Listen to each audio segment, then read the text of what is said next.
육화줄거리.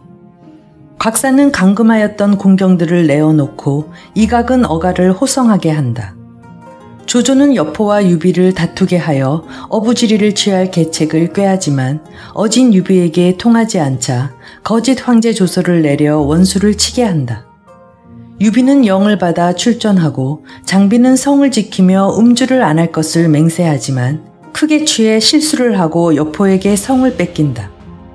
한편 손견의 아들 손책은 원술 밑에 있다가 아버지 수하의 사람들과 주유 등과 힘을 모아 대권을 향해 나아간다. 주유가 고가를 칠 때 내달아 적응한 장수 진무는 여강 송자 사람이니 자는 자렬이다. 신장이 칠척에 얼굴은 누렇고 눈동자는 붉어 그 모습이 예스럽고 괴이하다. 손책은 그를 심히 사랑하여 교의를 삼은 다음에 곧 나아가 설레를 치게 하였다. 진무는 영을 받자 10여 기를 거느리고 말을 몰아 적진 가운데로 뛰어들었다. 이리 치고 저리 부딪혀 삽시간에 50여 명을 베니 설레가 당하지 못하고 군사를 거두어 성으로 들어가며 곧 문을 굳게 닫고 다시는 나오려 않는다. 손책은 군사를 나아가 말릉성을 애우고 쳤다. 그러자 문득 탐마가 달려와 급히 고한다. 유주가 패군을 수습하고 추궁의 무리와 함께 와서 우절을 친다는 것이다. 손책은 크게 노하였다. 곧 몸소 대군을 영솔하고 우조로 달려가니 유주와 주궁이 함께 말을 타고 진 앞에 나왔다. 손책은 꾸짖었다. 내 이미 이곳에 왔거늘 내 어찌 항복하지 않느냐. 말이 미쳐 떨어지기 전에 유주의 등 뒤로서 한 장수가 창을 꼬나잡고 말을 몰아 나오니 곧 부장 우비다. 손책은 곧 나아가 그를 맞아 싸웠다. 삼합이 미쳐 못되어 우비가 겁을 집어먹고 말머리를 돌려 달아나려 한다. 손책은 번개같이 달려들며 팔을 늘여서 그의 허리를 껴안아 번쩍 들었다. 우미의 몸이 말등에서 떨어져 손책의 겨드랑이 밑에 대롱대롱 매달렸다. 손책은 그를 옆에 끼고 말머리를 돌려 서서히 자기 진으로 향하였다. 양군이 이를 바라보고 놀라워하기를 맞이 않을 때 유주의 진중으로서 창을 비껴잡고 화살같이 말을 몰아 나오는 한 장수가 있었다. 유주수하의 아장 번능이다. 손책은 뒤에 쫓는 사람이 있는 것을 모르고 유유히 말을 걸려 돌아오고 있다. 진 앞의 군사들이 크게 외쳤다. 뒤에 쫓는 사람이 있어. 그 말에 손책이 급히 머리를 돌려보니 이때 바로 등 뒤에까지 바짝 쫓아 이른 번능이 창을 들어 막 자기 등 한복판을 겨누고 찌르려는 판이다. 손책은 눈을 부릅뜨고 대갈일성하였다. 사뭇 벼락치는 소리다. 번능이 소스라쳐 놀라 그대로 말에서 거꾸로 떨어지며 머리가 깨어져 죽는다. 손책은 다시 유유히 말을 걸려 마침내 문개 아래 이르렀다. 땅에 내려놓기 위해 옆에 낀 우미를 보니 이미 숨이 끊어진 지 오래다. 손책이 이렇듯 눈 깜짝할 사이에 한 장수는 껴서 죽이고 또 한 장수는 소리질러 죽이니 그 뒤부터 사람들은 모두 그를 불러 소패왕이라 한다. 이날 유주는 크게 패하였다. 수하 군사의 태반이 손책에게 항복하고 손책이 벤 수군만도 10,000개가 넘는다. 유주는 추균과 함께 목숨을 도망하여 유표를 바라고 갔다. 손책은 곧 군사를 돌이켜 다시 말릉을 치러 갔다. 성 밖에 진을 치고 나자 그는 몸소 말을 몰아 해작가로 나아가 성 위를 바라고 크게 외쳤다. 설레를 설득하여 항복을 받자는 것이다. 유주는 패하여 이미 달아났다. 설레야, 내 이제 무엇을 믿고 항복하려 않느냐. 성이 한번 깨어지는 날에는 옥석이 모두 불탈이라. 성 위로부터 아무도 이에 응하는 자가 없다. 손책이 다시 입을 열려 할 때다. 시위 소리를 울리는 곳에 손책이 마치 눈을 들어 살펴볼 사이도 없이 화살 하나가 날아들어 그의 왼편 넓적다리에 꽂힌다. 성 위에서 몰래 냉전을 쏜 자가 있는 것이다. 손책은 그대로 말 아래로 뚝 떨어졌다. 정보의 무리들에게 구원을 받아 영체로 돌아가 다리에 꽂힌 화살을 뽑고 상처에다 금장약을 붙이고 나자 손책은 곧 군중에 영을 내려 주장이 화살에 맞아서 죽었다 사칭하고 일제히 거상하고 애도하며 곧 영체를 빼어 돌아갈 뜻을 보이게 하였다. 성중에서 설레는 손책이 이미 죽었다는 첩보를 받자 그 밤으로 성 안에 있는 군사들을 모조리 일으켜 효장장령 전행의 무리와 함께 성을 나서 뒤를 급히 쫓았다. 그러나 산모퉁이를 지나려 하매 문득 북소리 크게 울리더니 사면의 복병이 벌떼처럼 일어나며 한 장수가 앞을서 말을 달려 나와 큰 소리로 외친다. 손책이 여기 있다. 설레의 수하 군사들이 소스라치게 놀라 약속이나 한 듯 손에 든 창과 칼을 떨어뜨리고 그대로 땅바닥에 엎드려 목숨을 빈다. 손책은 곧 영을 전하여 항복하는 자는 단 한 명일지라도 상하는 법이 없게 하라 라고 명을 내렸다. 이 뜻밖의 변을 당하여 장령은 말머리를 돌려 달아나다가 진무의 창에 찔려 죽고 진행은 장음의 화살에 맞아 죽고 또 설레는 난군 가운데 목숨을 잃고 말았다. 이제 남은 것은 태사자 한 명뿐이다. 손책은 말릉에 들어가서 백성들을 편안하게 하기를 마치자 다시 군사를 거느리고 경연으로 가서 태사자를 잡기로 한다. 이때 태사자는 본부 군마 이외에 군사 2,000명을 새로 뽑아 거느리고 유주를 위해 원수를 갚으려 하고 있었다. 손책은 기어이 태사자를 사로잡으려 하여 주유에게 계교를 물었다. 주유가 말한다. 경연을 치되 서, 남, 북 3문만 치고 동문을 남겨두어 저로 하여금 달아날 길을 터주고 성에서 50리 떨어진 곳 세 갈래 길에 각각 군사를 매복하여 두면 태사자가 그곳까지 이르러 말과 함께 피로해져서 반드시 사로잡히고야 말 것입니다. 그 참 좋은 계교일세. 손책은 곧 그의 계교대로 하였다. 본래 태사자가 모집한 군사란 태반이 상가들에서 농사짓고 나무하던 백성들이라 도무지 규율을 몰랐고 더욱이 경연성은 대군을 막아서 싸울 곳이 못된다. 그날 밤 손책은 고가 싸움에 항복받은 진무를 시켜 먼저 성을 올라가서 불을 지르게 하였다. 태사자는 성내에 불이 있는 것을 보자 그대로 말을 몰아 동문을 열고 나갔다.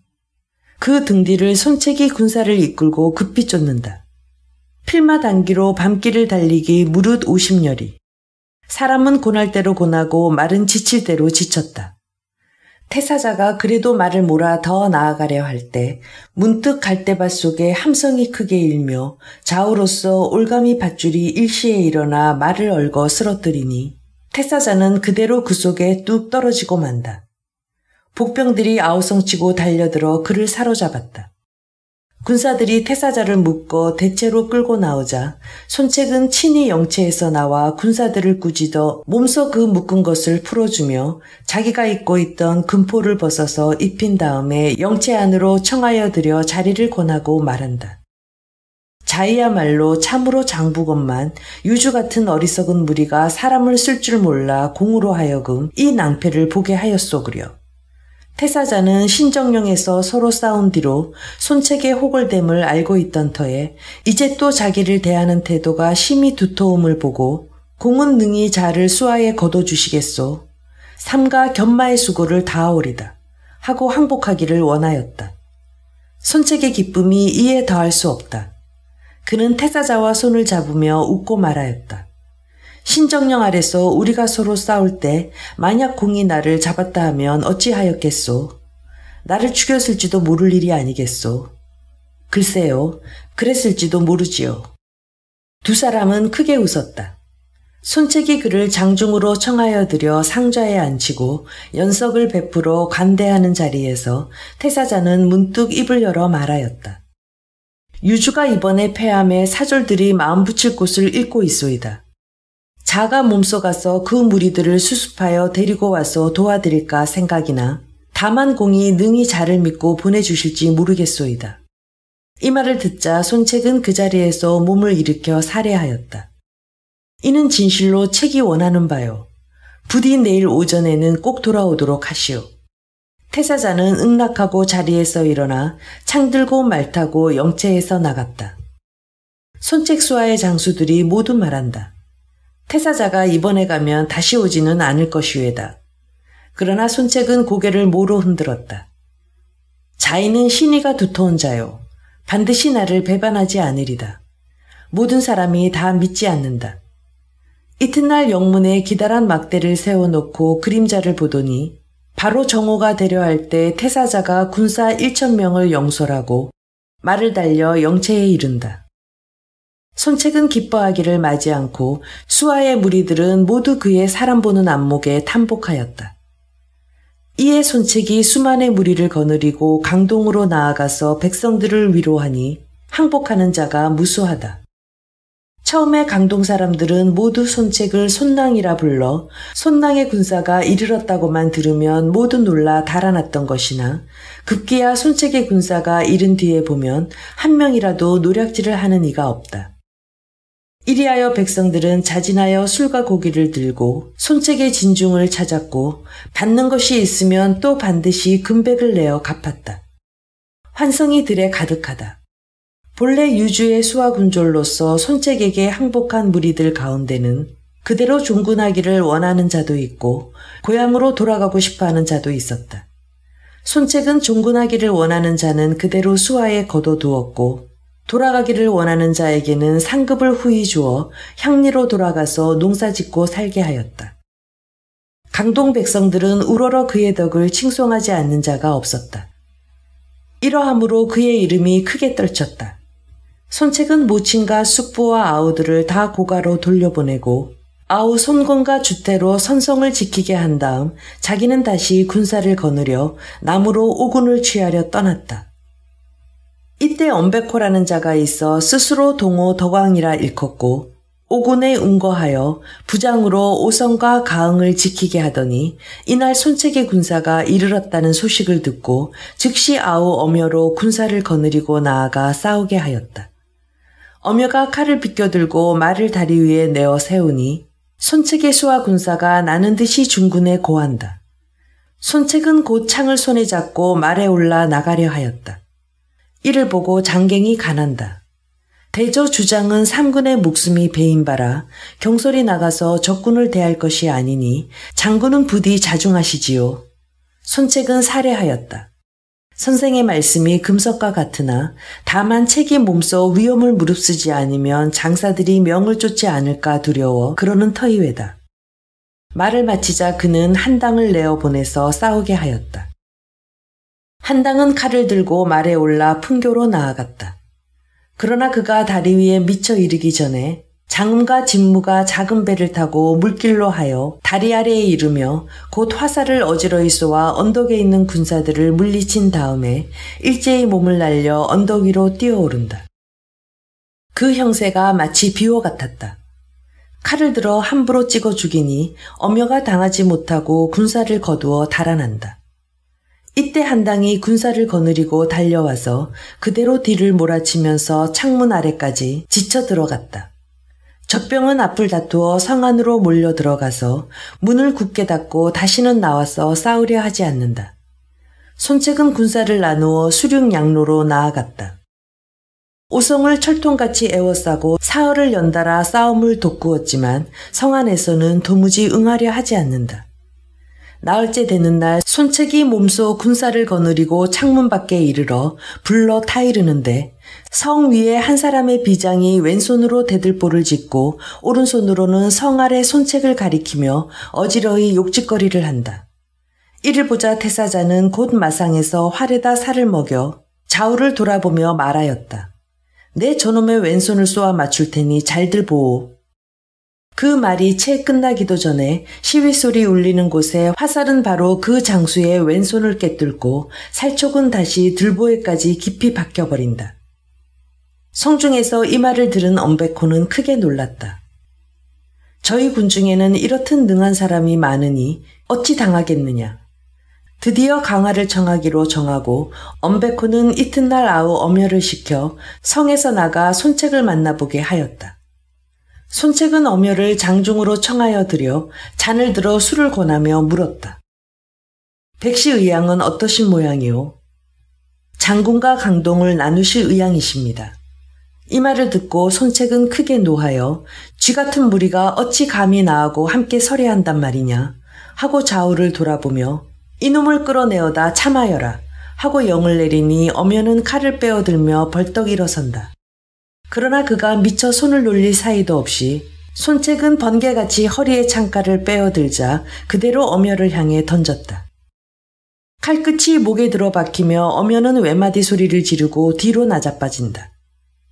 손책은 곧 그 목을 벤 다음에 종자에게 수급을 주어 성으로 돌려보냈다.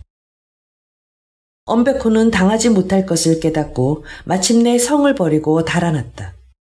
손책은 곧 오성을 취한 다음에 한편으로 황계를 보내서 가흥을 치게 하고 다시 한편으로 태사자를 보내 오성을 치게 하였다. 수일이 지나지 않아 모두 승전보를 울린다. 이때 엄베코는 여항을 바라고 달아나며 길에서 군사를 놓아 노략질을 마음껏 하였다. 그곳 사람 농조가 이를 괘씸히 보아 촌민들을 데리고 일어났다. 이 통에 엄베코는 군사를 태반이나 죽이고 간신히 목숨을 도망하여 회계를 향하여 말을 달린다. 손책은 나와서 맞는 능조의 부자를 장하에 거두어 종종 교위를 삼은 다음에 군사를 이끌고 강을 건넜다. 엄베코가 도적의 무리를 모아서 거느리고 서진 도구에 진을 친다. 손책은 정보를 내어보내 싸우게 하였다. 엄베코는 또 크게 패하고 밤을 도와 회계에 이르렀다. 이때 회계 태수는 왕랑이라는 사람이다. 엄베코가 손책에게 쫓기어 자기를 바라고 온 것을 알자 그는 곧 베코를 위해 군사를 일으키려 하였다. 이를 보고 한 사람이 나서며 간한다. 그는 옳지 않소이다. 손책은 인의의 군사를 쓰고 베코는 포악한 무리를 거느리니 포악한 무리를 도와서 인의의 군사를 거역할 도리가 있으리이까. 도리어 엄베코를 사로잡아 손책에게 내어주도록 하시는 것이 옳을까 보이다. 왕랑이 눈을 들어보니 곧 자기 수하의 굴리인 회계 여요 사람 우번으로 자는 중상이다. 그러나 왕랑은 듣지 아니하고 마침내 군사를 일으켜 엄베코와 함께 산음들로 나가서 진을 쳤다. 손책이 군사를 거느리고 와서 또한 진치고 나자 곧 진 앞에 말을 내며 채찍을 높이 들어 왕랑을 가리키고 말한다. 내 인의의 군사를 일으켜 절강 땅 백성들을 안무하러 왔거늘 내 어찌하여 도적을 돕는고. 왕랑이 크게 꾸짖는다. 내가 탐심이 많아 이미 오군을 얻고 다시 내 지경을 삼키려 하기로 오늘 특히 엄씨를 위하여 원수를 갚으려는 것이다. 손책이 크게 노하여 바야흐로 몸소 나가서 싸우려 할 때 뒤에서 태사자가 살같이 말을 내달았다. 왕랑이 칼을 춤추며 마주 나와 서로 싸우기 사오하되 그의 부장 주훈이 칼을 머리 위에 높이 들고 내달아 싸움을 돕는다. 이를 보고 손책 진중으로서 황계가 철편을 두르며 말을 몰아나와 주훈을 취하였다. 양편 군사가 서로 북치고 함성을 울리며 위세를 도울 때 문득 왕랑의 진 뒤가 먼저 어지러워지며 한때 군사가 그 배후를 찔러 달려든다. 왕랑은 크게 놀라 태사자를 버리고 말을 달려 자기 진중으로 뛰어들며 곧 군사를 나누어 막았다. 군사를 몰아 왕랑의 배후를 찌른 사람은 곧 주유와 정보다. 주유와 정보는 뒤를 맞고치고 손책은 군사를 휘몰아 앞으로 쳐들어간다. 앞뒤로 적을 받은 데다 또한 적은 군사로 대군을 당할 길이 없어 왕랑은 엄베코와 주은으로 더불어 혈로를 뚫고 성내로 들어가자 곧 조교를 들고 성문을 굳게 닫아버렸다. 손책은 대군을 몰아 성 아래까지 따라 이르자 군사를 나누어 4개의 문을 일제히 친다. 형세가 심히 급하다. 왕랑은 다시 한번 군사를 이끌고 나가서 죽을 힘을 다하여 결단하려 하였다. 이때 엄베코가 나서서 간한다. 손책의 군세가 심히 크니 조카는 오직 성을 굳게 지켜 나가려 마시오. 그러면 저희가 한 달이 못되어 양식이 다해 제풀에 물러가 버리고 말 것이니 그때 뒤를 엄습하며 싸우지 않고도 깨치게 되리라. 왕랑은 그 말을 쫓아 회계성을 굳게 지키고 결코 나가지 않았다. 손책이 수위를 연하여 성을 치나 성은 좀처럼 깨어지지 않는다. 성벽은 높고 두터웠고 해자는 또한 넓고 깊었다. 손책이 무리를 모아 성을 칠 일을 의논하니 궁중에 함께 따라와 있던 그의 숙부 손정이 계책을 말한다. 성이 원체 견고하고 왕랑이 또한 죽기로서 지키는 터이라 이대로 쳐서는 깨트리기 쉽지 않을 것 같아. 이제 회계 땅의 군량이 절반이나 사독에 있고 이곳이 여기서 불과 수십 리니 먼저 그곳을 점거하기로 하는 것이 어떨지. 이것은 이른바 그들이 방비하지 않은 곳을 공격하고 그들이 생각하지 못한 곳으로 출격하는 변법이 아니겠느냐. 손책은 크게 기뻐 살해하였다. 숙부님의 묘계로 좋기 적을 깨칠 수 있을 것입니다. 그는 즉시 강문에 영을 내려 불을 밝히며 깃발을 많이 세워 거짓 병사를 삼게 하고 밤을 도와 포위를 풀어서 남으로 가기로 한다. 주유가 말하였다. 주공께서 대군을 거두시어 떠나는 것을 안다면 왕랑이 피령코 성을 나와 뒤를 쫓을 것이니 기병을 쓰시는 것이 마땅하오리다. 내 이미 준비해 놓은 터일세. 회계성은 오늘 밤 안으로 우리 장중에 들어오게 될 테지. 손책은 마침내 군마를 거느려 남쪽을 바라고 떠났다. 손책이 군마를 물러갔다는 첩보를 받고 왕랑은 엄베코 주은의 무리들과 함께 정루 위로 올라갔다. 성 밖을 두루 살펴보니 성 아래 연기와 불이 함께 일며 무수한 전기가 바람에 휘날리고 있다. 왕랑이 마음에 의심하기를 마지 않을 때 부장 주은이 말한다. 손책이 과연 군사를 거둬 달아났소이다. 그래서 특히 이 계교를 베풀어 우리를 의심케 하는 것이니 곧 군사를 내어 뒤를 치도록 하시지요. 엄베코도 한마디 한다. 손책이 이번에 간 것이 혹시 사독을 치기 위함이나 아닐까요? 내 주장군과 함께 군사를 이끌고 뒤를 쫓으리이다. 두 사람의 말을 듣고 왕랑은 다시 결심했다. 사독은 곧 우리의 군량이 있는 곳이니 아무래도 방비를 엄히 해야겠소. 두 분이 군사를 거느리고 먼저 가시오. 내 곧 뒤를 따르리이다. 엄베커와 주은은 5천군을 영솔하고 성을 나섰다. 남으로 사독을 바라고 급히 뒤를 쫓아 20여리를 가니 때는 초경이 가까운데 문득 밀림 속으로서 북소리 한번 크게 울리며 횃불이 일시에 일어난다. 백호가 깜빡 놀라 급히 말머리를 돌려 달아나려 할 때 한 장수가 창을 비껴잡고 말을 내달아 앞을 탁 막는다. 손책이다. 주은이 곁으로 와서 칼을 춤추며 나와 그를 맞았다. 손책의 손이 한 번 번뜩하자 창이 주은의 가슴 한복판을 푹 찔러 말 아래 거꾸로 뜨리니 수하 무리들이 서로 다투어 병장기를 땅에 던지고 항복한다. 엄베코는 그대로 말을 몰아 혈로를 뚫고 나가자 여왕을 향해 목숨을 도망하였다. 뒤를 따르던 왕랑이 전군이 이미 패한 것을 알자 감히 성으로 돌아가지 못하고 수하 군조를 데리고 회오로 달아나 버린다. 손책은 곧 군사를 돌이켜 회계성을 취하였다. 그가 방을 내어 백성들을 안모하고 났을 때 뜻밖에도 엄베코의 수급을 가지고 와서 항복을 드리는 장수가 있었다. 손책이 불러들여서 보니 심장은 팔척이요 얼굴은 넓적하고 입이 유난히 크다.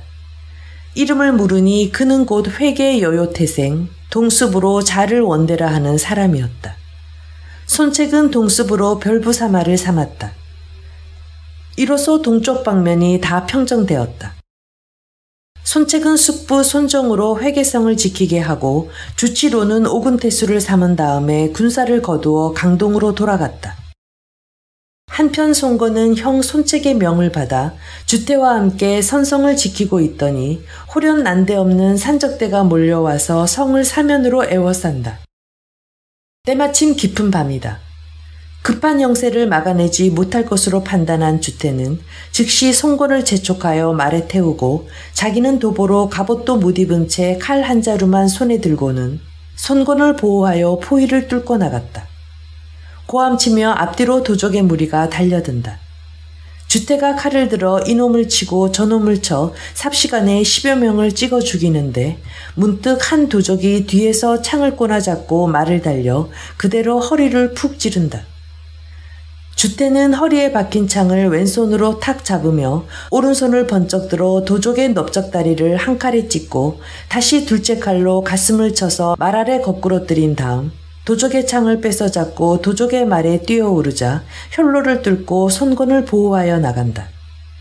도적의 숫자가 원체 많고 또한 캄캄하고 어두운 밤중인데다 더욱이 손권을 보호하느라 이리저리 저의 몸을 돌보지 못하여 주태는 온몸에 12곳이나 창을 맞았다.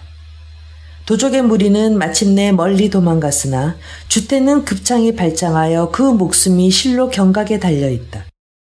손책이 대군을 거느리고 돌아온 것은 바로 이때다. 주태의 목숨이 위태로운 것을 보고 크게 놀라 어찌할 바를 몰라 하니 장하의 동습이 나서서 말한다. 전에 습이 해고와 싸우다 창에 맞았을 때 회계의 굴리 우본이란 사람이 한 의원을 청거하여 주어 불과 보름 만에 나은 일이 있소이다. 우본이라니 우중상 말씀이요. 그렇습니다. 손책도 그의 이름을 들은 지 오래였다. 그는 곧 장소에게 명하여 동숙과 함께 가서 우본을 청하여 오게 하니 우본이 흔연히 이르렀다. 손책은 그로 공조를 삼은 다음에 의원을 급히 구하는 뜻을 말하였다. 듣고 나자 우본이 말한다. 그는 패국 초군 사람 화타로 자를 원하라 하니 참으로 당세의 신이외다. 모가 가서 곧 청하여 오지요. 우본은 곧 가서 그날 안으로 화타를 청하여 왔다. 화타를 보니 동안의 흰머리가 표현이 신선의 풍모다. 손책이 그를 상빈으로 대접하여 주태의 창맞은 상처를 보게 하였다. 화타가 약을 쓰기 한 달이 다 못되어 주태의 상처가 완전히 나았다. 손책은 크게 기뻐하며 화타에게 후히 살해하고 곧 군사를 데리고 나아가 산적의 무리를 쳐 없애버렸다. 이로써 강남이 다 평온하다. 그는 군사를 분발하여 각처 험하고 좁은 목을 파수하게 하고 한편으로 표를 써서 임금에게 고하며 한편으로 사람을 조조에게 보내서 사귐을 맺고 다시 그를 회남 원술에게 띄어 옥새를 돌려보내라 하였다.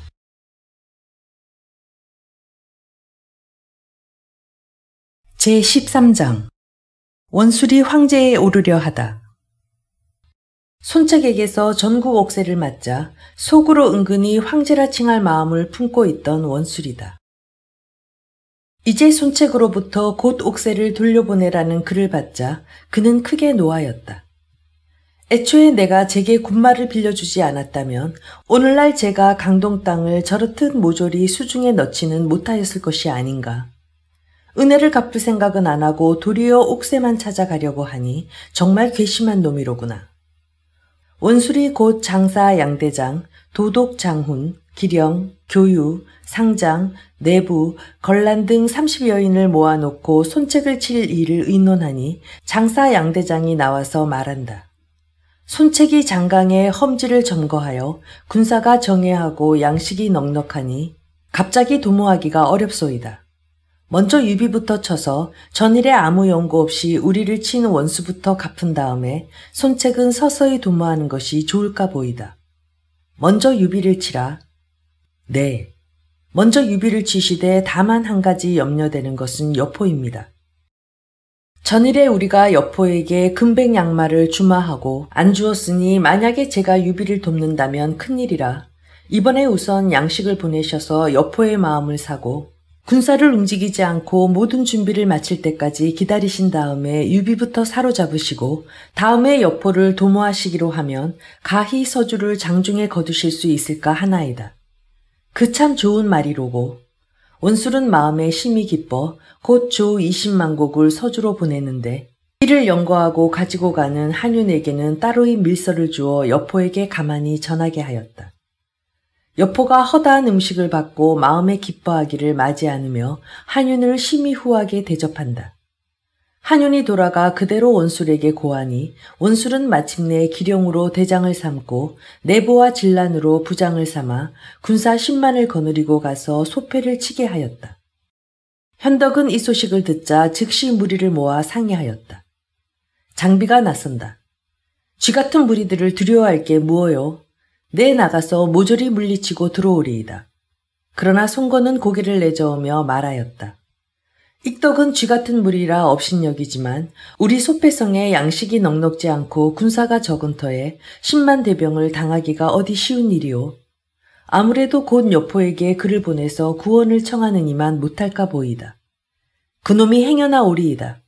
장비는 다시 한마디 하였으나 아니다. 공우의 말이 옳다 하고 현덕은 즉시 글을 닦아 여포에게 보내니 그 글의 내용은 다음과 같다. 장군께서 어여삐 여기시어 비로 하여금 소패에 머물게 하시니 실로 하늘의 큰 덕이라 감사하기 그지없사외다.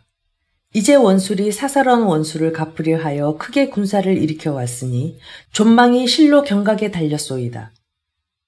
장군이 아니시면 능히 이 화단을 구하시지 못하오리라. 바라건대 한 무리의 군사를 거느리고 오시어 급한 위험을 구하여 주신다면 이만 다행이 없을까 하나이다. 여포는 그를 보고 나서 진공을 돌아보고 말하였다.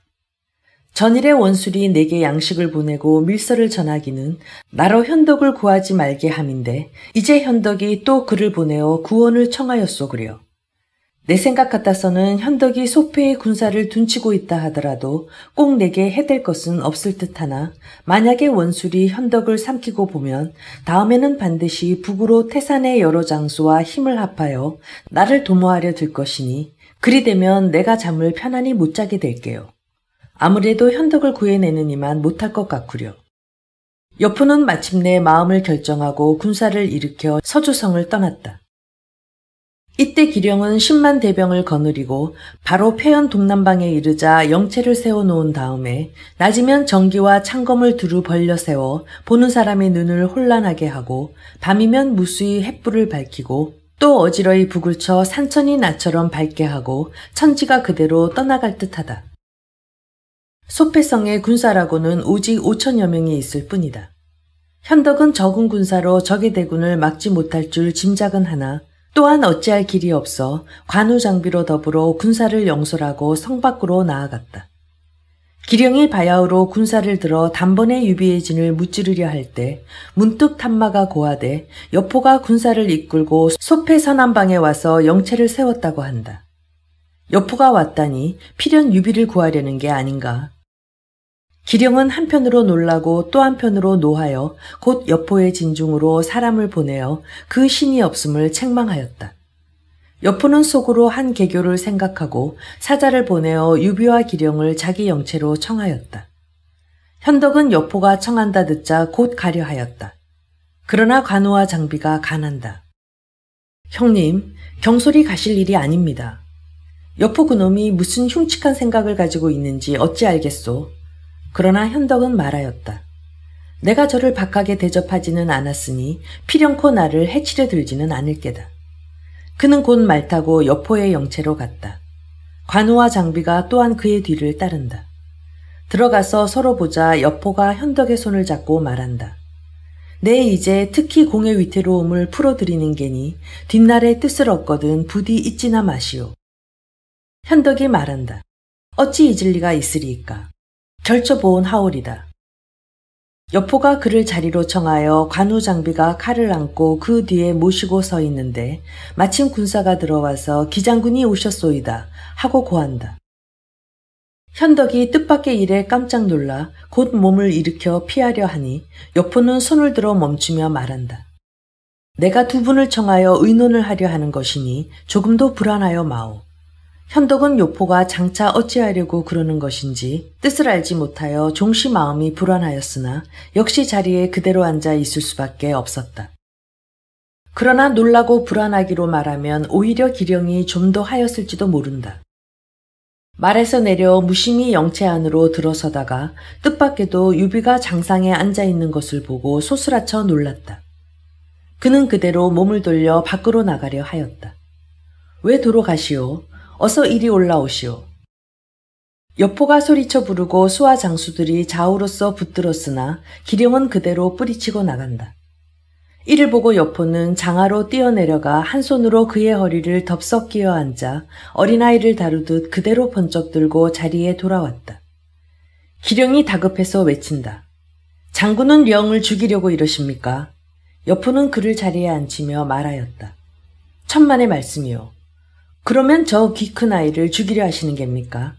그도 아니요. 그럼 대체 어쩌실 생각이오니까? 현덕은 곧 포와 형제라 이제 장군께서 핍박을 받고 있기로 특히 구하려는 게요. 그러면 곧 영을 죽이려는 게 아닙니까? 그럴 리가 있소. 속담에도 흥정은 붙이고 싸움은 말리랬소. 내 이제 두 분을 위하여 화해를 붙이려고 그러오. 어떻게 화해를 붙이시려는지 알고 싶습니다. 좋은 법이 있어. 내게 맡기시오. 여포는 스스로 가운데 자리 잡고 앉아 기령을 왼편에 앉히고 유비를 바른편에 앉힌 다음에 곧 연애를 베풀고 술을 돌렸다. 술이 두어 손에 이르러 여포는 두 사람을 돌아보고 말한다. 두 댁에서 내 낯을 보아 모두 군사를 파하도록 하오. 현덕은 말이 없고 기령이 분연히 입을 연다. 령이 주공의 명을 받들고 대병을 거느려 유비를 잡으러 온 터에 어떻게 이대로 군사를 거두어 돌아가라고 하십니까? 장비가 크게 놓아여 칼을 빼어 손에 들고 꾸짖었다. 우리가 비록 군사는 많지 않아도 너희 따위는 실로 초계같이 보는 터이다. 10만 대병, 10만 대병 하지만 100만 황건에다 비하면 어떻겠느냐. 노기가 등등하여 형세가 곧 기령을 칠 듯하니 이를 보고 관웅장이 급히 손을 들어 말린다. 여장군의 생각이 어떠하신지 하회를 보고 그 다음에 각기 영체로 돌아가도 늦을 것이 없지 않겠소. 여포가 한마디 하였다. 내 두 집을 청해서 화해를 시키려는 것이지 다투라고 이르는 게 아니야.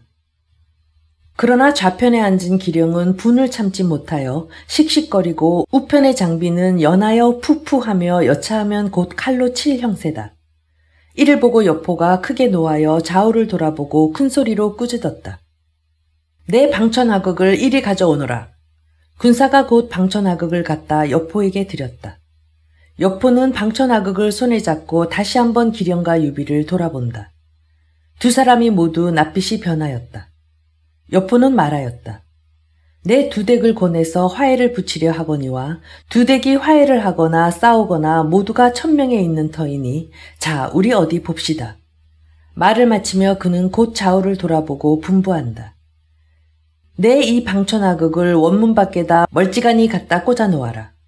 아무도 그것이 무슨 뜻임을 모른다. 군사가 방천하극을 원문 밖에다 꽂아 놓자 여포는 다시 기령과 유비를 돌아보고 말한다. 원문이 중군에서 상거가 150보요. 내 이제 활을 쏘아 저 방천하극의 적은 가지를 한 살에 맞추거든. 두 댁에서 다 군사를 거두어 돌아가시고 만약에 못 맞추거든 그때는 두 댁에서 마음대로 싸움을 하구려. 그런데 내 말을 듣지 않는 사람이 있으면 내가 먼저 군사를 몰아칠 것이니 알아서들 하오. 이 말을 듣자 기령은 속으로 생각하였다. 150보 밖에 있는 방천하극의 적은 가지를 한 살에 쏘아 맞추기가 어디 쉬운 일인가. 우선 제 말대로 응낙하여 놓고 맞추지 못하거든 곧 유비를 치면 그만이다. 이렇게 생각하고 그는 곧 장군 말씀대로 하오리다. 선선히 응낙을 하니 현덕도 마음에는 불안하기 짝이 없어도 또한 마다할 도리는 없다. 여포는 두 사람과 다시 술을 한 잔씩 마신 다음 내 궁전을 가져오너라. 좌우를 돌아보고 명하였다. 현덕이 속으로 가만히 부디 맞추게 하소서.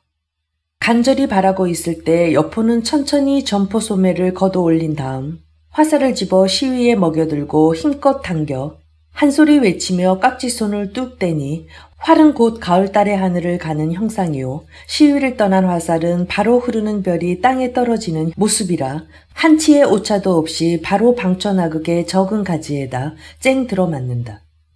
재근과 북소리가 일시에 일어나며 군사의 무리들이 와하고 일제히 환호한다. 여포는 하늘을 우러러 한 차례 크게 웃고 활을 땅에 던지며 기령과 유비의 손을 잡고 말하였다. 하늘이 시키시는 일이구려. 두 분께서는 즉시 군사를 거두어 돌아가시도록 하오. 다시 술을 데워 오라 하여 여포가 큰 잔에 가득 부어 두 사람에게 차례로 권하니 현덕은 은근히 다행하여 하기를 맞이하느나 기령은 한참 동안이나 말이 없다가 마침내 한마디 한다. 장군의 말씀을 거역할 수는 없지만서도 이대로 돌아가면 주인이 믿지 않으실 터이니 이 일을 어찌하오리까? 여포가 대답한다. 내 자세한 사연을 써드릴 터이니 가져다가 전하시구려. 기령이 하는 수 없이 여포의 서신을 얻어 먼저 돌아가자 여포는 현덕을 보고 다시 한마디 하였다. 내가 아니었다면 공이 위태로웠을 것이요. 현덕은 살해함을 맞이 않고 관우 장비와 더불어 돌아갔고 이튿날에는 세곡 군마가 모두 영체를 빼어 돌아간다. 기령이 수춘으로 돌아가 전후 사정을 낱낱이 고하고 여포의 서신을 올리니 원술은 크게 노하였다. 여포가 내게서 허다한 양식을 받았으며 이제 어린애 장난 같은 것을 하여 도리어 유비 편을 드니 내 몸소 대군을 거느리고 가서 유비와 여포를 한 대 칠 밖에 없다. 그러나 기령은 고한다. 아마도 그것이 용이한 일이 아닐까 봅니다. 여포가 본래 용력이 과인한 데다 겸하여 소주성에 응고하고 있으니 만약에 유비와 연합하고 보면 도모하기가 어려울 것입니다. 령이 들으니 여포의 처 엄씨에게 딸 하나가 있어 시집갈 나이라고 하니 주공께서는 사람을 보내시어 자부를 삼겠다고 청혼을 하십시오. 그래서 만약 여포가 저의 딸을 주공께 보내면 다음에는 무슨 일이고 주공의 분부를 거역하지 못하여 마침내 유비도 죽이게 될 것이니 이것이 이른바 소불간친계라는 것입니다. 원술은 그의 말을 쫓아서 즉시 한윤으로 중매를 삼아 예물을 가지고 서주로 가게 하였다. 원래 여포에게 이처 일첩이 있으니 먼저 엄씨에게 장가를 들어 정씨를 삼고 다음에 초선을 취하여 첩을 삼고 다시 소패에 있을 때 조표의 딸에게 장가들어 철을 삼았는데 조씨는 소생 없이 먼저 죽고 초선 역시 자식이 없고 오직 엄씨가 딸 하나를 낳아서 여포가 가장 귀여워하는 터였다. 원술에게서 청혼이 들어오자 여포가 안으로 들어가 부인과 의논하니 엄씨는 듣고 나서 묻는다.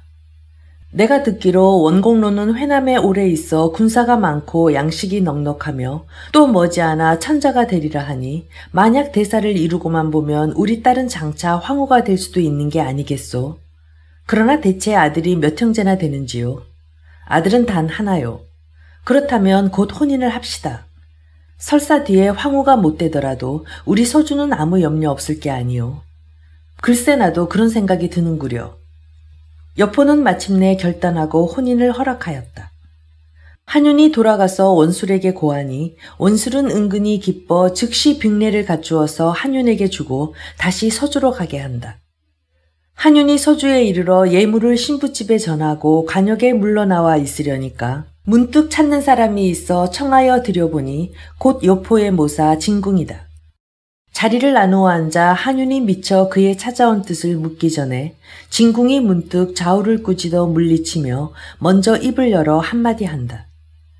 대체 누가 이 계교를 내어 원공과 봉선이 사돈의 의를 맺고 마침내는 유연덕의 머리를 노리게 한 것이오. 한윤은 깜짝 놀라 손을 내저으며 말하였다. 부디 이 말씀을 누설하지 마십시오.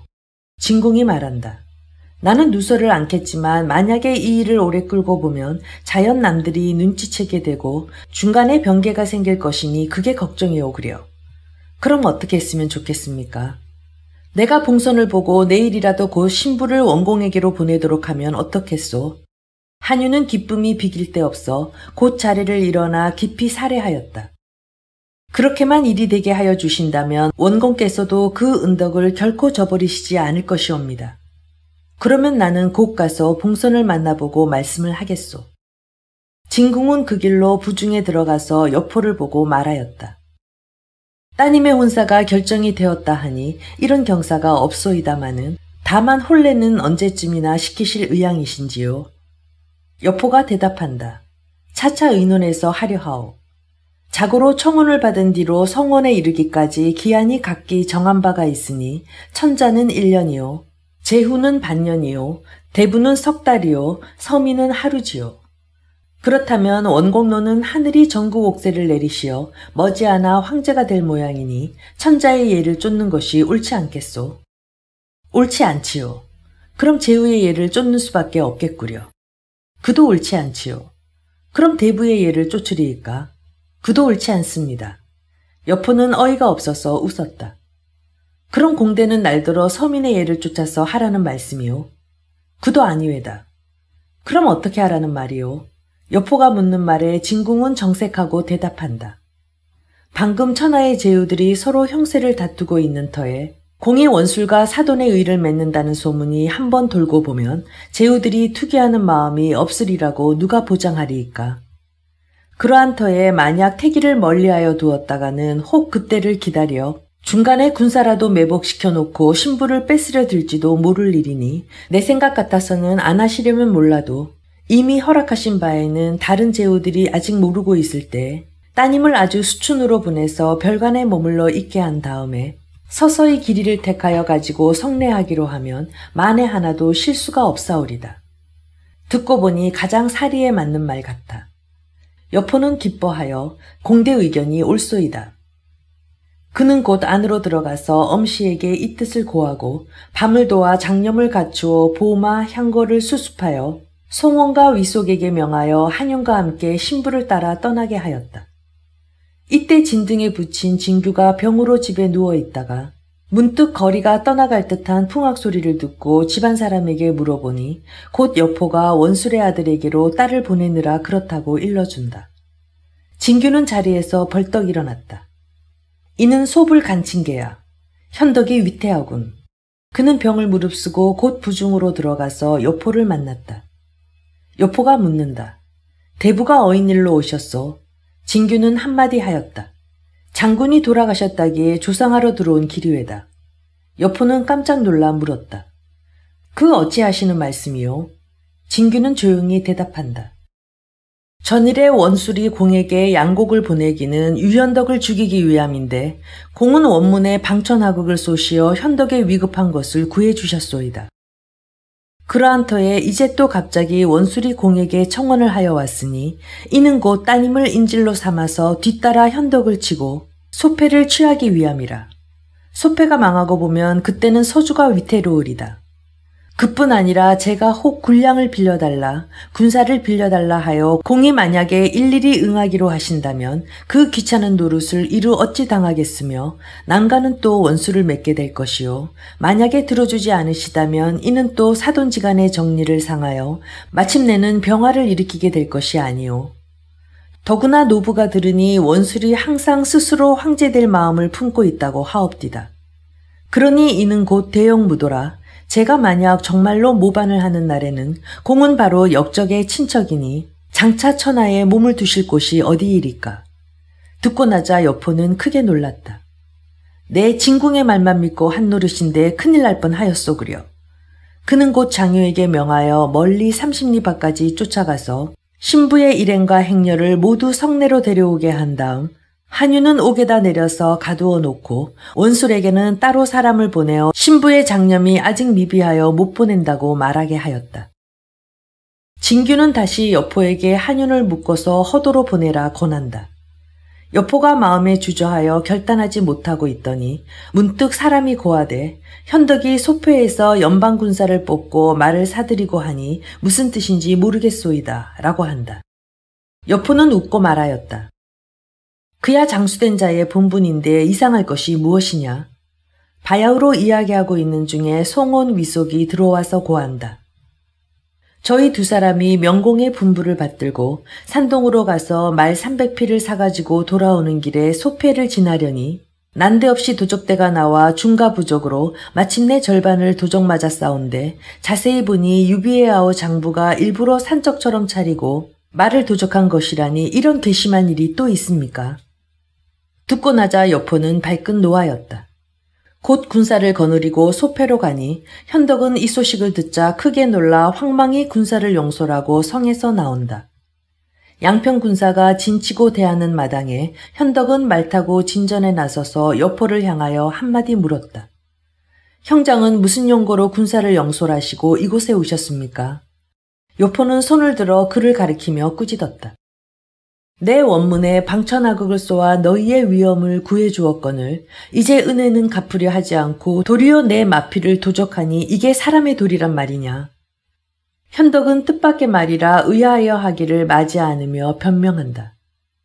비가 말이 부족하여 근자에 사람을 각처로 보내서 사온 일은 있소이다마는 아무러기로 장군의 마피를 도적할 리가 있으리이까. 여포는 다시 꾸짖는다. 내가 장비를 시켜 내 말 150피를 뺏어갔으며 그래도 아니라고 하느냐. 말이 미쳐 떨어지기 전에 현덕의 등 뒤로 장비가 말을 달려 나오며 큰 소리로 외친다. 그래, 내가 내 말을 뺏었으니 내가 이제 어쩌겠다는 말이냐. 여포는 꾸짖었다. 이 고리눈 도적놈아, 내 매양 나를 업신여기는구나. 장비는 마주대고 꾸짖는다. 너는 이놈, 내가 내 말을 뺏은 것만 내세울 줄 알았지. 내가 우리 형님의 서주를 뺏은 것은 도무지 말을 않는구나. 여포가 크게 노하여 방천하극을 꼬나잡고 적토마 급히 몰아 내닫는다. 장비는 장팔사모 내두르며 이를 맞아 싸웠다. 두 장수가 서로 어우러져 싸우기 배교합에 좀처럼 승부가 나지 않는다. 현덕은 혹시나 장비에게 실수가 있을까 두려워 곧 재금쳐서 급히 군사를 거두어 성으로 들어갔다. 여포가 군사를 나누어 성을 철통같이 에워싼다. 현덕은 장비를 앞으로 불러 크게 꾸짖었다. 이게 도무지 내가 남의 말을 뺏었기 때문에 일어난 사단이 아니냐. 그래, 뺏은 말은 모두 어디다 두었느냐. 장비가 실축하여 대답한다. 각 사원에다 맡겨놓았소. 현덕은 즉시 사람을 여포의 영체로 보내어 뺏은 말을 모조리 돌려보낼 터이니 부디 서로 군사를 파하자고 청하였다. 여포는 즉시 그 청을 들어 군사를 거두려 하였으나 진궁이 듣지 않는다. 이 기회에 유비를 아주 죽여 없애지 않으면 뒷날 반드시 화가 있으리이다. 여포가 그 말을 따라 현덕의 청을 물리치고 더욱 성치기를 급히 한다. 현덕은 미축과 송건을 불러 상의하였다. 송건이 말한다. 이대로 눌러앉아 성을 지킬 도리는 없소이다. 아무래도 달리 방도를 차려야만 하겠는데 여포를 가장 미워하는 사람은 조조이니 성을 버리고 허도로 가서 우선 조조에게 몸을 의탁한 다음 군사를 빌어 여포를 치는 것이 상책일까 보이다. 듣고 나자 현덕은 좌우를 돌아보고 물었다. 누가 앞을 서서 포위를 깨치고 나가겠는가? 소리에 응하여 장비가 나선다. 앞은 내가 서겠소. 현덕은 장비로 앞을 서게 하고 관으로 뒤를 끊게 하고 자기는 중간에 있어 늙은이와 어린 사람을 보호하고 이날 밤 삼경에 달빛을 띠고 북문으로 내달았다. 북소리 울리는 곳에 송원 위속이 군사를 몰고 나와 앞을 막는다. 장비는 고리뜬 부릅뜨고 병력같이 호통치며 적의 군중으로 뛰어들었다. 장팔사모 꼬나잡고 이리저리 쳐 연달아 수십인을 찔러 죽이니 다시는 감히 앞을 막으려는 자가 없다. 마침내 포위를 뚫고 장비가 현덕으로 더불어 나가는데 뒤에서 함성이 크게 일며 한때 군사가 쫓아드니 곧 여포수와의 맹장 장효이다. 뒤를 끊는 간운장이 곧 청룡도를 춤추며 내달아 힘써 물리치고 일행은 밤길을 달려 허도를 향해 간다. 여포는 현덕이 성을 버리고 떠난 것을 알자 구태여 멀리 쫓으려 하지 않고 즉시 군사를 거느려 성으로 들어가서 안민하기를 마친 다음에 고순을 남겨두어 소패를 지키게 하고 자기는 다시 서주로 돌아가 버렸다. 현덕은 허도에 이르자 성 밖에서 하체하고 먼저 송곤을 들여보내서 조조에게 자기가 멀리 찾아온 뜻을 고하게 하였다. 듣고 나자 조조가 흔연히 현덕을 성내로 청하여 서로 보기를 원한다. 이튿날 현덕은 관우와 장비는 성 밖에 남아있게 하고 자기는 손건 미축의 무리를 데리고서 성내로 들어가 조조와 서로 만났다. 조조가 상빈의 예로 현덕을 종중히 맞아들인다. 현덕이 여포에게 핍박받은 일을 낱낱이 이야기하여 호소하니 듣고 나자 조조는 좋은 말로 위로한다. 여포는 본래 의리 없는 놈이요. 이제 내 현재와 함께 힘을 합하여 쳐 없애도록 하겠소. 곧 연애를 베풀어 지극히 대접하고 날이 저물었어야 자리를 파하였다. 현덕이 돌아가자 순욱이 들어와서 조조를 보고 말한다. 유비는 당세 영웅이외다. 일찍이 도모하지 않으면 뒤에 반드시 화가 있으리이다. 그러나 조조는 입을 다물고 말이 없다. 순욱이 물러가자 이번에는 곽가가 들어왔다. 조조는 그를 대하여 한마디 물었다. 순욱이 나더러 현덕을 죽이라고 권하니 어찌하였으면 좋겠소? 곽가가 대답한다. 옳지 않습니다. 주공께서 의병을 일으켜 나라를 바로잡고 백성을 편안케 하시려는 때에 오직 신이로서 천하의 호걸들을 부르신다 하더라도 오히려 저들이 오지 않을까 두려운 바입니다. 현덕이 일찍부터 영웅의 이름이 있는 사람으로서 이제 공공하여 주공을 바라고 온 터에 만약 저를 죽이신다면 이는 곧 어진이를 해치는 것이라 한번 이 소문을 듣고 보면 천하에 지모 있는 선비들이 스스로 의심하여 결코 나오려 하지 않을 것이니 주공은 장차 누구로 더불어 천하를 정하려 하시는 것입니까? 한 사람의 화를 덜기 위하여 사해의 인망을 막는 것은 극히 옳지 않은 일이니 주공께서는 깊이 살피셔야 하십니다. 듣고 나자 조조는 크게 기뻐 군의 말씀이 바로 내 마음과 같소그려 하고 이튿날 유비를 청거하여 예주목을 삼았다. 이를 보고 다시 정욱이 나서서 간한다. 유비는 끝끝내 남의 밑에 있을 사람이 아닙니다. 일찍이 도모하시는 것이 옳을까 하오이다. 그러나 조조는 말하였다. 이제 바야흐로 영웅을 써야 할 때 가히 한 사람을 죽여 천하의 마음을 잃어서는 안 되는 것이니 이는 곽가도 나와 의견이 같은 바요. 드디어 정욱의 말을 듣지 않고 조조는 군사 3천과 양식 만곡을 현덕에게 주어 예주로 가서 부임하게 하고 흩어진 군사를 불러 모아 곧 여포를 치도록 하라. 나도 몸소 군사를 거느리고 가서 함께 치겠다고 말하였다. 조조가 바야흐로 군사를 일으켜 가서 유비와 함께 여포를 치려 할 때다. 문득 파발마가 고하되 장제가 관중으로부터 군사를 이끌고 나와 남양을 치다가 화살에 맞아 죽었사온데 장제의 조카 장수가 대신 그 무리를 통솔하고 가후로 무사를 삼아 형주 유표와 결연한 다음에 지금 군사를 완성에 둔치고 있어 바야흐로 허도를 범하고 있사오이다. 라고 한다. 조조는 크게 노하였다. 장수 따위가 감히 이럴 법이 있단 말이냐. 그는 곧 군사를 일으켜 가서 장수를 치려 하였다. 그러나 문득 생각하니 자기가 나가고 없는 사이에 여포가 그 틈을 타서 다시 허도를 범할 것이 걱정이다. 조조는 순욱에게 계교를 물었다. 순욱이 대답한다. 그것은 어려운 일이 아닙니다. 여포는 본래 꾀가 없는 자라 이익을 보면 반드시 기뻐할 터이니 맹공은 곧 서주로 사람을 보내셔서 여포의 벼슬을 높이시고 상을 내리시며 또 현덕과 화해하게 권하십시오. 여포가 마음에 기뻐 다른 생각은 하려고도 안 할 것이외다. 거참 좋은 말이요. 조조는 곧 그 계교를 쫓아 봉고더위 왕칙으로 삼고 화해서를 가지고 서주로 가게 한 다음에 곧 군사를 일으켰다. 군마가 15만, 세 갈래 길로 나누어 나아가니 선봉은 하우돈이다. 대군이 육수에 이르러 하체하니 가오는 이를 보고 장수를 대하여 권하였다. 조조 군사의 형세가 원체 크니 도저히 대적하기는 어려우리다. 일찍이 항복하시는 것이 상책일까 보이다. 장수는 그의 말을 옳게 여겨 곧 가오를 조조의 영체로 보내서 내부 사정을 알리게 하였다. 조조는 가오를 불러들여서 보고 그의 응대하는 말과 처신이 유려함을 보고 사랑하여 곧 자기 수하에 거두어 모사를 삼으려 했으나 가오는 이를 사양한다. 후가 전일에 이각을 쫓아서 죄를 천하에 얻은 몸인데다 지금 장수의 수하에 있어 장수가 후의 말이라면 반드시 듣고 후의 계교라면 반드시 좇는 터이니 어찌 그를 참아 버리오리까. 하직을 고하고 돌아가더니 그 이튿날 장수를 이끌고 와서 다시 보인다. 조조는 그들을 매우 후하게 대접한 다음 군사를 이끌고 완성으로 들어가서 둔치고 남은 군사들은 성 밖에 머물러 있게 하니 그 규모가 10여리에 달한다. 성 밖에 머물러 있기를 수일, 장수가 매일 연회를 베풀고 조조를 청하여 대접하더니 하루는 조조가 술이 취하여 자기 침소로 들어가자 가만히 좌우를 보고 물었다.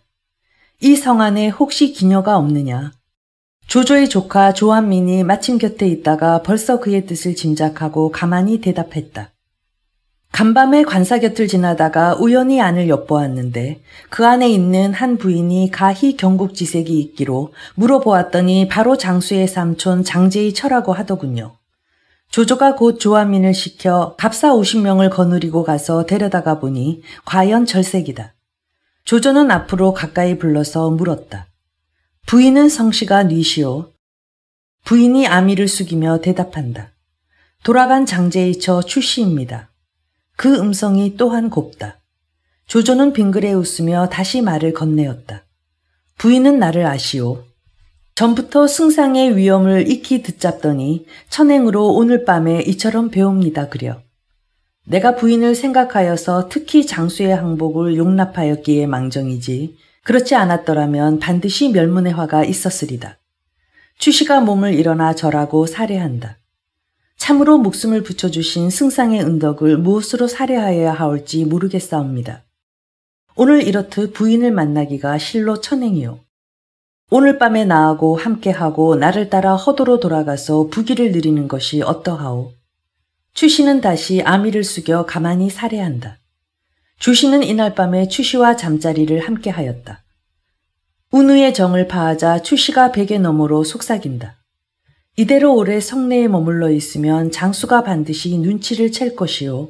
또한 다른 사람들의 뒷공론이 시끄러울 것이니 걱정입니다. 조조는 다시 그를 끌어안으며 말한다. 우리 내일부터는 성 밖에 나가서 같이 지내기로 하지. 이튿날 조조는 추씨를 성 밖으로 데리고 나가 편히 있게 하고 전이를 불러 중군장 방 밖에서 수기하게 하되 다른 사람은 일체 조조의 부름이 없으면 함부로 들어오지 못하게 하니 이로 인하여 안팎이 서로 통하지 못하게 되었다. 이렇듯 조조가 매일 영체 안에서 추씨와 더불어 즐기며 도무지 돌아갈 생각을 안 하고 있을 때 이 일을 장수에게 고한 사람이 있다. 장수는 크게 노하였다. 조조 도적놈이 나를 이처럼 욕줄 수가 있단 말이냐. 즉시로 가오를 청하여다 상의하니 가오는 그의 귀에다 입을 대고 개교를 자세히 일러준다. 이튿날 장수는 조조가 장중으로 나오기를 기다려 들어가서 고하였다. 근래 새로 항복한 군사들 가운데 도망하는 자가 많으니 중군에다 이둔시켰으면 좋겠습니다. 그게 좋을 것 같으면 좋을 대로 하는 게지.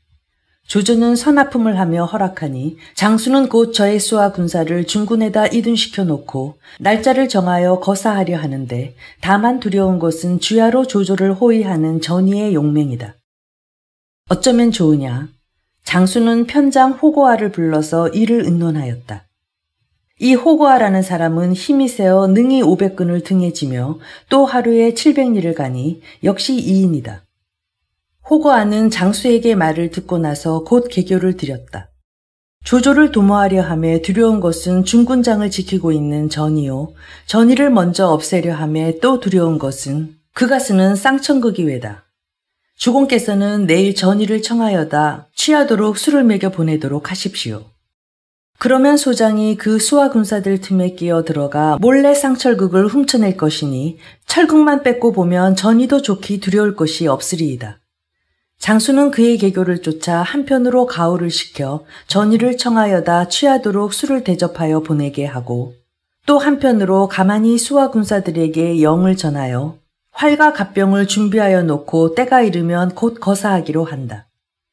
그날 밤도 다른 때와 마찬가지로 조조는 중군장 안에서 추씨와 더불어 술을 마시고 있었다. 그러자 문득 장막 밖에서 사람의 목소리와 마르는 소리가 들려 소란하다. 사람을 시켜 알아보게 하였더니 돌아와서 고하는 말이 장수의 수하 군사가 야간 순찰을 돈다고 한다.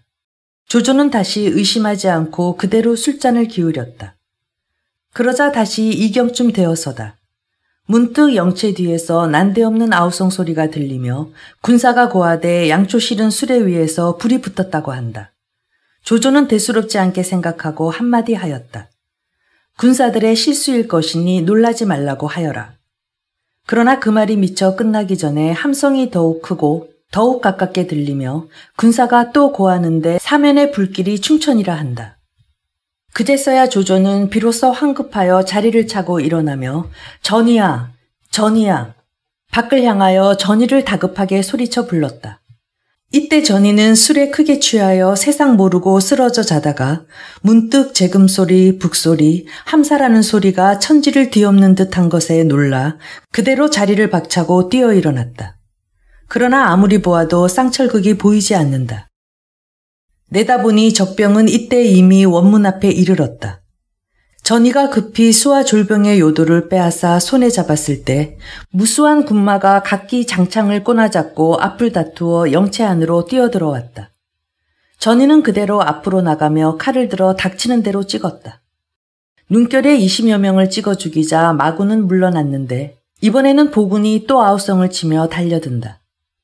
전이는 옷을 벗고 쓰러져 자다 놀라 일어난 터이라 몸에 편갑도 두른 것이 없다. 보군을 맞아 다시 5, 6명을 찍어 죽였으나 자기도 몸에 수십 창을 맞아 그대로 피투성이요 손에 든 칼은 이가 모두 빠져 톱날처럼 되어 다시 못 쓸 정도이다. 전이는 달려드는 적군을 향하여 칼을 획 내어 던지며 앞으로 와락 나가서 군사 2명을 한 손에 하나씩 멱살을 잡아 번쩍 들자 곧 좌우로 어지러이 내어 들렀다. 삽시간에 맞아 죽는 자가 8, 9명, 보군도 감히 앞으로 나오지 못하고 물러가자 이번에는 국로수가 멀찍이 둘러서서 오직 전이 한 사람을 향해 일제히 활을 쏜다. 문자 그대로 빗발치듯 하는 화살이었다. 전이의 온몸에 화살이 사뭇 고슴도치의 가시처럼 박혔다. 그래도 전이는 이를 악물고 채문을 막아서서 한 걸음도 뒤로 물러가려 안 한다. 그러나 앞문은 전이가 막아도 뒷문을 막는 자가 없다. 뒤로 몰려들어온 적군 하나가 가만히 전이의 등 뒤에 다가오자 그대로 그의 등 한복판을 겨누고 창을 내질렀다. 퍽 소리가 나며 창끝이 전이의 등을 꿰뚫고 가슴 밖으로 한치쯤 나왔을 때 형언 못할 두어 마디의 절규와 함께 전이는 그대로 땅 위에 쓰러지고 말았다. 그러나 그가 죽은 지 한참이 지나도록 누구도 감히 앞문으로 들어가는 자가 없었다. 한편 조조는 전이가 죽기로써 앞문을 막고 있는 사이에 재빨리 뒷문으로 빠져나갔다. 추씨를 돌볼 경향이 있을 턱이 없다. 그대로 말에 뛰어올라 달아나는데 수종하는 무리라고는 오직 조카 조한민이 한 사람, 그나마도 말을 못 얻어타고 걸어서 따른다. 사면이 불바다여 원근에 들리느니 함성 소리. 조조가 마음이 황황하여 한참 길을 찾아나가는 판에 날아드는 화살 한 개가 그의 바른편 팔에가 꽂혔다. 말도 볼기와 뒷다리에 세 군데나 살을 맞았으나 원래가 뛰어난 말이라 살을 띈 채 그대로 빨리 달려 마침내 육수강변에까지 이르렀다. 뒤의 함성이 점점 가까워오며 추격병이 급하다. 조조는 말을 몰아 물을 건너려 하며 문득 깨닫고 뒤를 향하여 조카를 찾았다. 그러나 조한민의 대답 소리는 아무 데서도 들려오지 않았다. 그는 이곳까지 이르기 전에 이미 난군 속에서 어육이 되고 만 것이다. 조조는 그대로 물속으로 말을 몰았다. 급한 물결을 거슬러 헤엄쳐 건너느라 마른 머리만 물 위에 떠오르고 조조도 허리 아래는 그대로 물속에 잠겼다. 강가까지 쫓아 이른 적군이 어지러이 활을 쏘아 무수한 화살이 그의 전후 좌우에 떨어지고 그 중에 몇 개는 바로 귓전을 스치기까지 하였다. 가까스로 물을 건너 건너편 언덕에 올랐을 때 날아든 화살이 조조가 탄 말 왼편 눈에 가 박혔다. 말이 큰 소리로 울며 앞굽을 들어 한 번 펄쩍 뛰더니 그대로 모로 나가 쓰러진다. 조조는 땅에 떨어지며 곧 죽어 자빠진 말을 방패 삼아 강 건너편을 살펴보았다. 건너편 언덕에 무수한 횃불이 강 위를 환히 비치는 중에 누군가 필마단기로 물결을 거슬러 이편으로 건너오는 사람이 있다. 어디로 도망하느냐? 이제는 피하지 못하겠구나. 말은 거의 이편 언덕까지 다 건너왔다. 그의 전후 좌우로도 건너편 언덕에서 쏘는 화살은 빗발처럼 쏟아지고 있는 것이다. 그래도 달아날 수 있는 데까지 달아나 보자. 조조가 횡 몸을 잃어 바야흐로 달아나려 할 때 아버님, 아버님, 뒤에서 큰 소리로 부르는 사람이 있다. 오, 너 앙이 아니냐? 조조는 뒤를 돌아보고 외쳤다. 그의 뒤를 쫓아 강을 건너온 것은 곧 조조의 맏아들 조항이었다. 물에서 말을 몰아 무트로 올라오자 조항은 굴러 떨어지는 듯 말에서 뛰어내리며 아버님, 어서 이 말을 타십시오. 가쁜 숨을 돌릴 사이도 없이 한마디 한다. 너는 어떻게 하련? 소자는 생각 마시고 아버님, 어서 여기서 어서 한시 앞이 피하십시오. 우리 같이 타자. 추격병이 급합니다. 아버님 혼자 타십시오. 소자는 걸어서 매시겠습니다. 이야기하는 중에도 화살은 그들의 주위에 무수히 떨어지고 뒤를 돌아보니 적의 마군 수십 기가 서로 앞을 다투어 물을 건너오고 있는 것이다. 얘야, 어서 같이 타고 도망하자. 조조가 한편으로 다급하게 말하며 한편으로 저부터 말에 뛰어올랐을 때 아닙니다. 아버님이나 먼저. 아들은 말을 다 못 맺고 악 외마디 소리와 함께 두 손으로 가슴을 부둥켜 안고 쓰러졌다. 날아든 적의 화살이 그의 오른편 가슴에 가 꽂힌 것이다. 앙아, 앙아. 조조는 황망히 아들을 부르며 말에서 도로 내릴 듯 하다가 다시 말을 박차 앞으로 나갔다. 어둠 속을 동서로 분간도 못하고 그대로 말을 달려 육수가에서 40~50리를 가니 날이 훤히 밝아오며 수하 장수들이 한 명 두 명 따라 이르렀다. 조조는 산 아래 앉아서 쉬며 곧 남은 군사들을 거두어 모으게 하였다. 이때 하우돈이 용서라는 청주병들이 장수에게 패하여 도망하여 오는 길에 여기저기 마을을 찾아들어 분탕질과 노략질을 마음껏 한다. 이를 보고 우금은 수하 군사를 지휘하여 보는 대로 용서 없이 죽이게 하고 몸서 나서서 촌 백성들을 위로한다. 겨우 도망쳐서 돌아온 청주병은 조조 앞에 이르러 울며 고하였다. 우장군이 변심을 해서 적병을 치려고는 안 하고 저희 청주군마를 보는 족족 죽입니다. 저희가 지금 간신히 도망해 오는 길이올시다. 조조는 깜짝 놀랐다. 무엇? 우금이 변심을 했다. 그래도 조조는 믿어지지가 않아 마음에 의아해하기를 맞이 않을 때 하우던, 허저, 이전, 악진의 두 무리가 모두 이르렀다. 우금이 모반한다는 말이 들리는데 조조가 말을 꺼내자 수하군사를 놓아 청주병을 보는 대로 죽였다는 말이 있습니다. 소장도 그런 소문을 들었습니다. 각기 한마디씩 하니 조조는 곧 그를 향해 영을 내렸다. 우금이 모반한다니 즉시 군사를 정돈하여 막도록 하라. 이때 우금은 조조와 수하 장수들이 모두 모였다고 듣자 즉시 군사를 지휘하여 진세를 벌리고 영체를 세운다. 이를 보고 순욱이 말하였다. 지금 들리는 말에 청주병이 장군을 모반한다고 승상께 고하였다고 하는데 어찌하여 가서 오해를 풀려고 하지 않고 먼저 영체부터 세우시는 게요? 우금이 대답한다.